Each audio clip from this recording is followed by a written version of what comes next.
Everyone, আজি পুৱা video' বনাবলৈ আৰম্ভ কৰিছোঁ আৰু চবকে মৰ্ণিং বুলি কৈছোঁ। দিনটো বহুত ভালেৰে যাওক চবৰে। আৰু মই এয়া ৰাতিপুৱা আগফালে ওলাই আহিছোঁ। চোতালখন অলপ সাৰি দিলোঁ আৰু কিমান ধুনীয়া চফা দেখাইছে। আৰু মাটি ভৰোৱা হৈছে ঘৰত, চবফালে মাটি চিটিৰ বিটিৰ হৈ পৰি আছে। আৰু এইফালে মই ৰাতিপুৱা কামখিনি কৰিছোঁ, ঘৰ চৰ সাৰি মেলি বিছনাখন পাৰিব ল'লোঁ। মই বিছনাখন পাৰি আহিলোঁ আৰু মোৰ ছোৱালীজনীৰ বিছনাখন অকণমান ঠিক কৰি দিছোঁ। সদায় তাই নিজে পাৰে, অলপ মই ঠিক কৰি দিছোঁ, তাই বেলেগ কামত লাগিলে বুলি।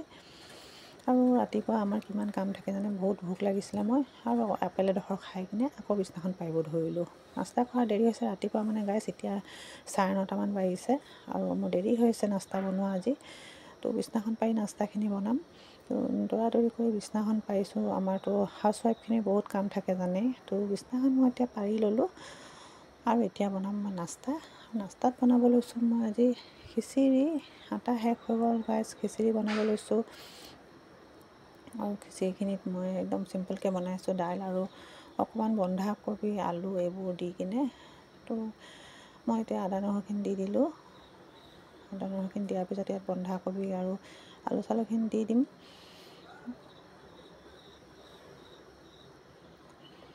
একদম দৌৰা-দৌৰিকৈ কাম কৰিছোঁ, একদম দিনটো সময় নাপাওঁ জানে নহয়। একদম বহুত দিনে ব্লগ নাই বনোৱা, ভালকৈ ভিডিঅ' বনাব নোৱাৰোঁ। একদম দিনটো ছুটি কাম কৰোঁতে গুচি যায়। তো আজি ভাবিলোঁ ব্লগ এটা বনাওঁচোন, আপোনালোকৰ লগত শ্বেয়াৰ কৰোঁ দিনটোত কি কৰিলোঁ কি নাই। খিচিৰিখিনি হৈ গ'ল আৰু মই খাবলৈ লৈছোঁ আৰু চবকে খাবলৈ দিলোঁ। তাৰপিছত ঢেৰ কাম আছে আৰু কৰিবৰ কাৰণে। এয়া চাহ লৈছোঁ আৰু অকণমান ঘিউ লৈছোঁ, ঘিউ দি খাবলৈ খুব ভাল পাওঁ মই। তাৰপিছত কাঁহী বাতিখিনিও ধুলোঁ নাস্তা কৰি কিনে।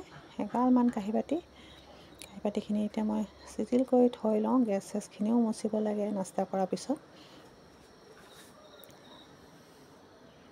ঢেৰ কাম থাকে, এটা কাম ওলাই থাকে নহয় জানো। আমাৰ ঘৰৰ কামখিনি কেতিয়াও শেষ নহয় আৰু চফা নকৰিলেও ভাল নালাগে। তো গোটেইখিনি এতিয়া মই চিজিল কৰি আছোঁ এতিয়া পাকঘৰটো। তাৰপিছত আকৌ ভাতত লাগিব হ'বই নহয়। কাঁহী বাতিখিনি ধুই মেলি মই এতিয়া অকণমান চিজিল কৰি থৈ ল'লোঁ কাঁহী বাতিখিনি।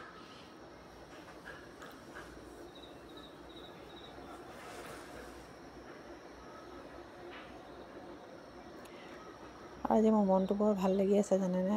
আজি মই কুৰ্তা এটা অৰ্ডাৰ দিছিলোঁ আৰু সেইটো আহিব আছে।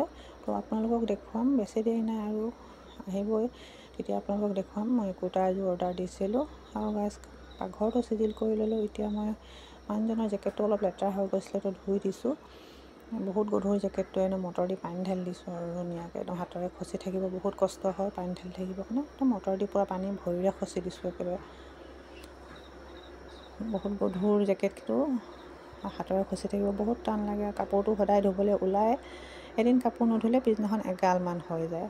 আৰু আপোনালোকক যে কুৰ্তাটোৰ কথা কৈছিলোঁ, সিমান দেৰি আহি পালে কাপোৰ ধুওঁতে থাকোঁতে। তো আপোনালোকক মই এতিয়া গা চা ধুই আহিলোঁ আৰু আপোনালোকক কুৰ্তাটো দেখুৱাইছোঁ। এয়া গ্ৰীণ আৰু হোৱাইট কালাৰটো আছে, ভাল লাগিছিলে মোক কালাৰটো আৰু সেইটো কাৰণে অৰ্ডাৰ দিছিলোঁ। আৰু লগতে কলাৰো আছে, কলাৰ থকা কাপোৰ মোক খুব ভাল লাগে আৰু সেইটো কাৰণে মই অৰ্ডাৰ দিছিলোঁ। তো আপোনালোককো দেখুৱাইছোঁ কাপোৰযোৰ। এয়া চাওক, এইটো পেণ্ট হয় আৰু কুৰ্তা আৰু পেণ্ট আছে, দুপাট্টা নাই। খুব ধুনীয়া কাপোৰযোৰ, একদম কোমল আহিছে। বহুত দামৰ কাপোৰো নহয় আৰু বহুত দিনৰ পিছত কাপোৰ এযোৰ লৈছোঁ মই। তো সেই চাওক কেনেকৈ লাগিছে আপোনালোকে ক'ব পিন্ধি কিনে দেখুৱাইছোঁ। একদম গাত ফিটিং হৈছে। আপোনাৰ কমেণ্টত জনাবচোন কাপোৰযোৰ কেনেকৈ লাগিছে। আৰু তাৰপিছতে মই আহিলোঁ এতিয়া 12টা বজাত খানা বনাবৰ কাৰণে। মাছ লৈ আহিছিলে, তো মাছখিনি ফ্ৰাই কৰিছোঁ।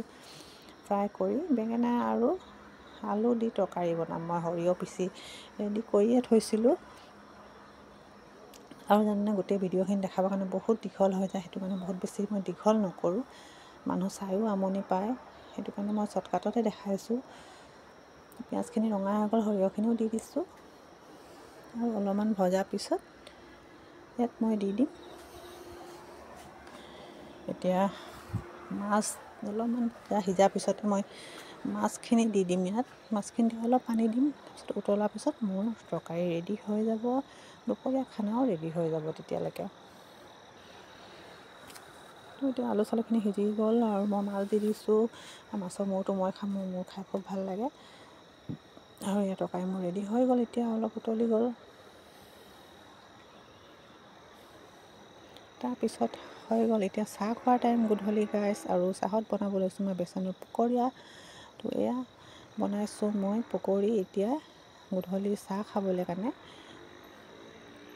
বেচনৰ বন্ধাকবি কাটি দিছোঁ, পিঁয়াজ কাটি দিছোঁ, খুব ভাল লাগে খাই মচমচীয়াকৈ। এয়া চাহ অকণমান ৰঙা ৰঙা হৈছে। আৰু এফালে চাহও পাতি দিছোঁ। আৰু ওচৰৰে আলহী আহিব আছে, তো তেওঁলোকেও খাব বুলি মই পকৰীখিনিও বনাইছোঁ। মই সদায় গধূলি জানে কিবা কিবি নাস্তা লাগে। তো এয়া চাওক মই পকৰী ইমান ধুনীয়া ৰঙা ৰঙা মচমচীয়া পকৰী ৰেডি হৈ গ'ল। আৰু এইফালে চাহও বনালোঁ। এতিয়া মই চাহ খাবলৈ বহিছোঁ। আৰু আপোনালোকৰ গোটেই ভিডিঅ'টো চাই কেনেকৈ লাগিলে ক'ব, কমেণ্টত জনাব। আৰু প্ৰথম চাইছে যদি ছাবস্ক্ৰাইব কৰি দিব, লাইক এটা দিব। আৰু কিবা যদি ভুল হৈছে ক্ষমা কৰিব। আকৌ নতুন ব্লগ লৈ আহিম গাইজ। আৰু আপোনালোকে প্লিজ ছাপোৰ্ট কৰিব, আপোনালোকৰ ছাপোৰ্ট নহ'লে একো কৰিব নোৱাৰোঁ। তো গাইজ আজিলৈ সামৰিছোঁ। খুব ভাল লাগিছে পকৰীখিনি খাই কিনে। আপোনালোকে এনেকৈ বনাই খাব পাৰিব।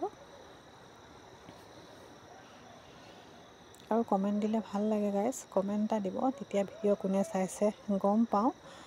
নহ'লে মনটো বৰ বেয়া লাগে, বহুত কষ্টৰে ভিডিঅ' বনাওঁ কামৰ মাজতে।